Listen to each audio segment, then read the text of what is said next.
বিগত 15.5 বছর মিডিয়াগুলো আমাদের সঙ্গে এই আচরণ করেছে। মানুষের মনে জামাত সম্পর্কে মিথ্যা প্রোপাগান্ডা ছড়িয়ে মানুষের মনে স্থাপন করার চেষ্টা করেছিল জামাত একটি সন্ত্রাসী সংগঠন। নিউ ইয়র্ক শহরে এক যুবক দেখলো এক মহিলাকে 2-3টা কুকুর আক্রমণ করেছে। এই যুবক অন্যান্য মানুষ তাকে দেখছে। এই যুবক নিজের জীবন বাজি রেখে কুকুরগুলোকে হত্যা করে একজন মহিলাকে কুকুরের আক্রমণ থেকে বাঁচিয়েছিল। এক সাংবাদিক দূর থেকে দেখে উনি এসে বাহবা দিচ্ছে, ভাই আপনি তো অনেক ভালো একটা কাজ করলেন, আপনি না থাকলে তো আজকে মহিলাটার অবস্থাই খারাপ হতো।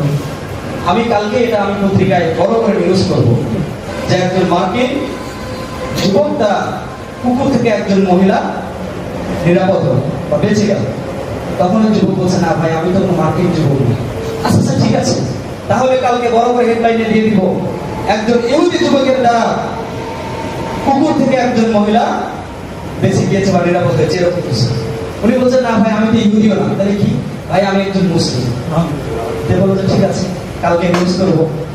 সকালবেলা এই যুবক পত্রিকা হাতে নিয়ে দেখছে, আমার তো নিউজ হওয়ার কথা, গতকাল যে ঘটনা হয়েছে এই পত্রিকা হাতে নিয়ে দেখছে, হ্যাঁ সত্যি নিউজ করা হয়েছে, মৃত কুকুর পড়ে আছে তার ছবি দেওয়া আছে, হেডলাইনে দেওয়া হয়েছে মুসলিম এক সন্ত্রাসী যুবকের হাতে রাস্তার নিরীহ কুকুরগুলো আজ নিরাপদ নয়।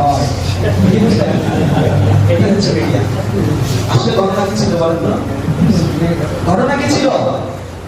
সম্পূর্ণ হয়ে গেল উল্টা। বিগত 15.5 বছর মিডিয়াগুলো আমাদের সঙ্গে এই আচরণ করেছে। মানুষের মনে জামাত সম্পর্কে মিথ্যা প্রোপাগান্ডা ছড়িয়ে মানুষের মনে স্থাপন করার চেষ্টা করেছিল জামাত একটি সন্ত্রাসী সংগঠন। এবং আগামী দিনেও এই মিডিয়ারা আমাদের বিপক্ষে কাজ করবে। ইসলাম বিদ্বেষীরা তাদেরকে কাজ করবে, ইসলামী শাসন ব্যবস্থার বিরুদ্ধে কথা বলবে, ভয় দেখানো হবে মহিলাদেরকে ঘর থেকে বের হতে দিবে না, ভয় দেখানো হবে চুরি করলে হাত কেটে দেওয়া হবে, ভয় দেখানো হবে জামাত ইসলাম যদি প্রতিষ্ঠিত হয় কেউ আর দুর্নীতি করতে পারবে না, ভয় দেখানো হবে মহিলারা বোরকা ছাড়া বের হতে পারবে না, ভয় দেখানো হবে নামাজ না পড়লে জেলে নিয়ে যাওয়া হবে। এইগুলো ভয় ভীতি তারা সাধারণ মানুষকে দেখাবে।